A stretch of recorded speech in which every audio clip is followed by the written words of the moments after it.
issue of transgendered persons having an uncomfortable feeling going into public restrooms is actually a very common one. In the year 2011, of 6,450 transgendered persons who participated in a survey, 41% of those persons have attempted suicide. Here's an example of a young person, born a woman, identifies as a male. Here's a perspective of his story and the struggles that he went through. Well, I'm Griffin. I'm majoring in theater, and I am FTM transgender. You do get discriminated against that a lot when you're transgender, because it's not considered the norm. Like, that's not what everyone considers the default. It's considered different, even though it's not really. It's there are different types of transgender. You know, there's transgender, there's transsexual, there's lots of different subcategories of it, but that have different things that cause it, but it's not really something that's different. But there has been numerous situations where people just completely dismissed it. Like, I would ask people, please call me he, and they would purposefully call me she. They would start referring to me as girl as if it was my name, even if they didn't do that before I came out to them, which is ridiculous. They would just try to shove the gender they think you should be down your throat. And even, I have one friend who does use the correct pronoun, but they constantly do say that I am a girl and try to convince me to go by female pronouns, which isn't really fair. And, you know, they always say stuff like, you're only like this because your parents failed you, and that's not how it is. I've always considered myself male since I was born and knew there was a difference. Also, there's some people, because I'm also gay, I prefer men. People say, well, you're in a girl's body, why don't you just be a straight girl? That's not how it works. Like, you can't say that to a gay guy, because a gay guy is not going to want to be a girl because he's a guy. And I am a guy, so it's, you get discriminated against a lot because it's not considered normal, especially me being both gay and trans. It's like two things that you normally don't see together, and people have more trouble understanding it. As a student, or as a person in general, I always find it difficult using public restrooms, because as someone who identifies as male, I'm not comfortable with using the female restroom for obvious reasons. It's not like I don't like girls or I don't like being around them. I'm fine with that. It's just, as a guy, I feel like it's kind of almost inappropriate. Like demoralizing in a certain sense as well? Yes, I'm not comfortable going to the restroom with someone of the opposite gender, because it's just, even if I liked girls, I wouldn't be comfortable with that. So I always have trouble. So I don't want to use them, but I can't bring myself to go in the men's room either, because people will look at me weird. Because they'll always second back, and sometimes they don't even say anything, they just give you that weird look, and that's 10 times worse than them just asking you why you're in the bathroom, because at least then you can explain. So I don't really like explaining. I just want to go into the bathroom and use it and leave. I don't want to have to give a big speech that I'm a guy, and then they will occasionally say, no, you're not, and just leave. They won't tell you to get out, but it's just really... So how have you coped with that issue since you've been a student? Not very well, actually. I'll hold it, or there's a bathroom in the dressing room of the theater department, and everyone who would be in that bathroom knows I'm transgender, so if I do go to the bathroom, and if there's no one walking in that hall, I'll sneak in there and use that bathroom. The only time I will use any other bathroom on campus is if one of my male friends goes in there with me and guards the door, because it's just so... It fills me with so much anxiety, because I'm one of those people, I don't like being judged, and I don't like people not liking me, so it's just it's almost traumatizing, because it shouldn't be that difficult to have to go to the bathroom. But if everybody was ignore it and treat it as normal, then it wouldn't be an issue. I do get discriminated in my own house. Pretty much my entire family is very, very, very Christian. And that's okay. I mean, I'm Christian too, but they don't believe in transgender. They don't think that it exists. And so my entire family still calls me by my birth name.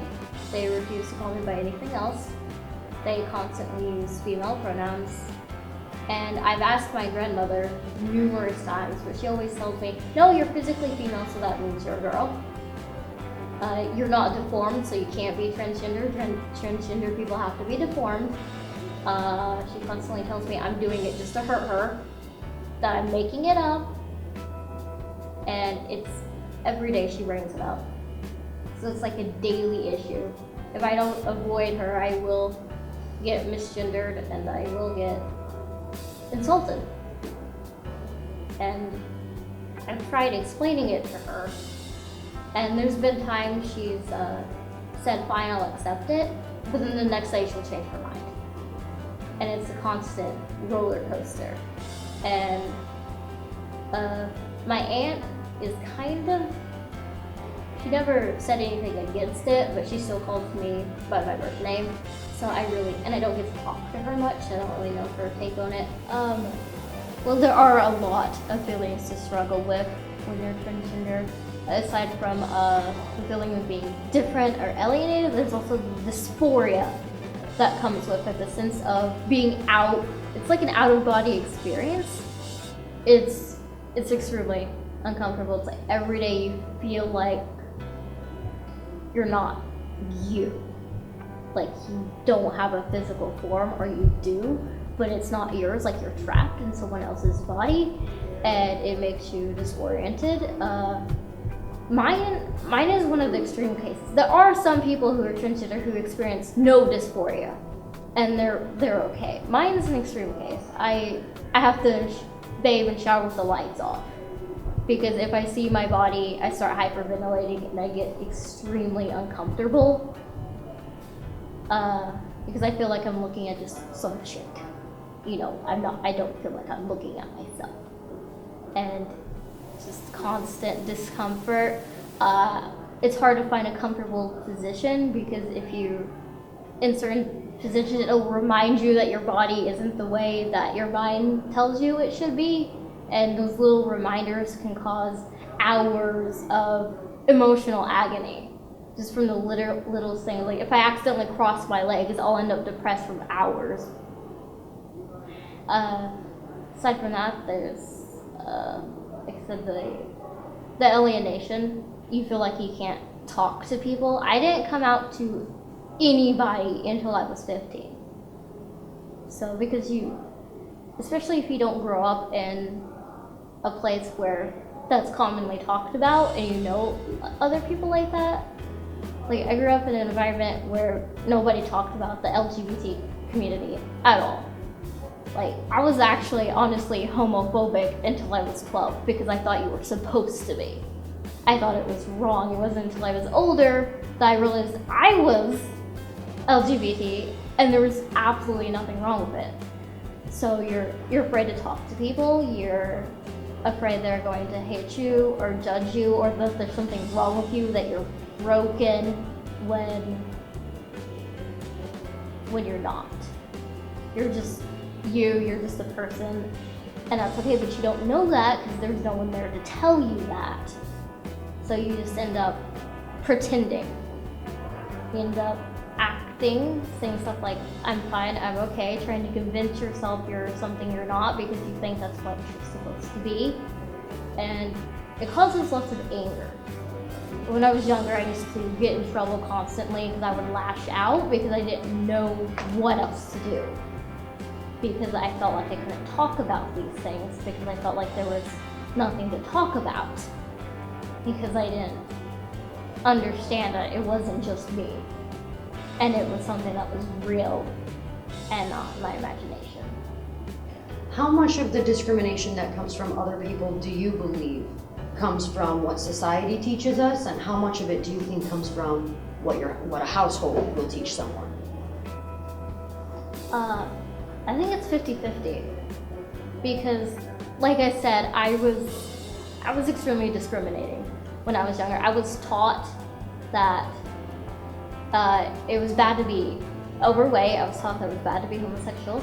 I was taught that it didn't actually exist.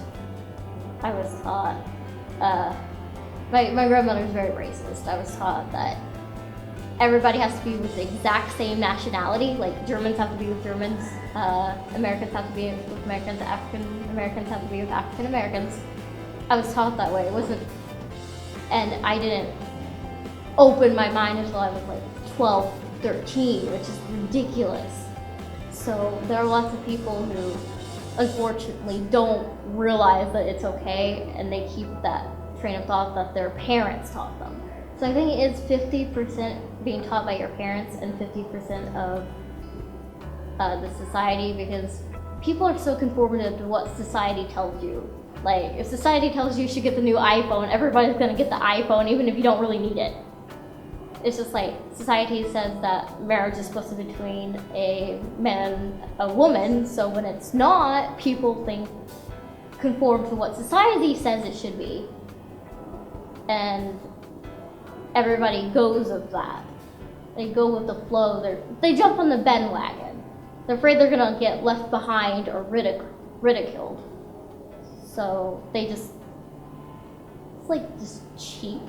They're following the person leading the herd and not really thinking for themselves. And there's unfortunately very few people who will break from the herd and actually open their mind and come up with things on their own. Because people will either do what society tells them and think what society tells them to think, or what their parents taught them, which was usually taught to their parents by society. If there was one thing that you can say to people that may have a tendency to be less accepting of your lifestyle or of different groups and cultures, if there was something you can say to those people, what would it be? Why is it so bad? I'm not affecting you.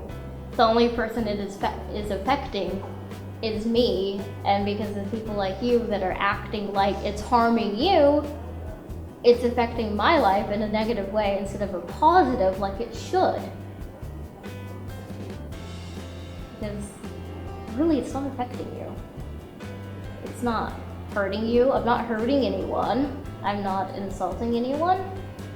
I'm not trying to be malicious. I'm just trying to live my life as a guy and be happy, and I don't think anybody should have a problem with that at all.